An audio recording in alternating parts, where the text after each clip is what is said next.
Nitros, and today we are talking about Nitro at Six Flags Great Adventure in Jackson, New Jersey.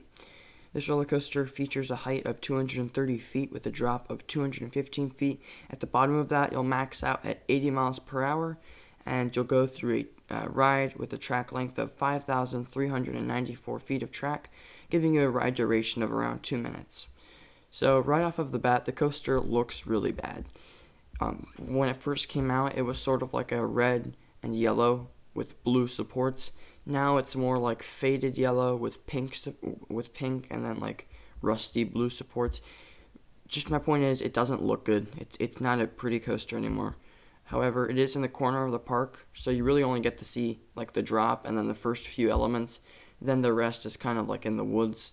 Or I don't want to say in the woods, it's sort of just off to the side. You can't really see it from any major attractions, except for maybe the Ferris wheel and their Star Flyer.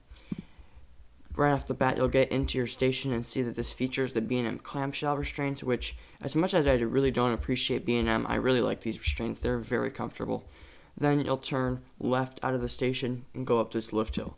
The lift hill actually does have a nice view of a pond or a lake that is to your left, and then to your right you'll see all the storage for the raft rides. You'll go into this drop. It actually is a pretty good drop.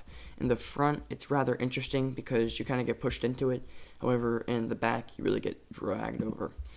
Then you'll go through this turning maneuver. There's really no airtime on this element. And then you'll go into 2 airtime hills, which actually have some nice floater. Following that, you'll go into a hammerhead turn. These are actually quite rare now. However, I really like this turn. Following that, you'll go into another airtime hill before going into sort of another smaller left-hand turn, which is right next to the first left-hand turn you went in, before going into sort of another little airtime pop and a helix. The helix is actually fairly intense. I do have to give it to them. And then the last 3 airtime hills I really liked the last 3 airtime hills. They actually had some nice pop to them. I mean, they were, like, I want to say flowjector, although a little bit more on the floater side. And then you reach your final brake run. So it is a fairly long ride. I'd say it's well balanced. All the ride is very consistently fun. However, no part of the ride is very standoutish. I'd say that the drop is probably the best part, but all the airtime hills sort of blend in to be, overly good airtime. Overall, this is not my favorite coaster in the park. In fact, it's not even my favorite B&M in the park. I do prefer Batman the Ride, which is right next to it, and I do prefer El Toro as well.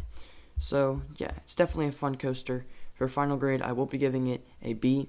The only thing that doesn't warrant me giving it maybe a B+ is that, I don't know, it gets kind of boring at times. It's definitely not too re-rideable, and that's not to say that it's super intense or anything. It's just, it gets really boring.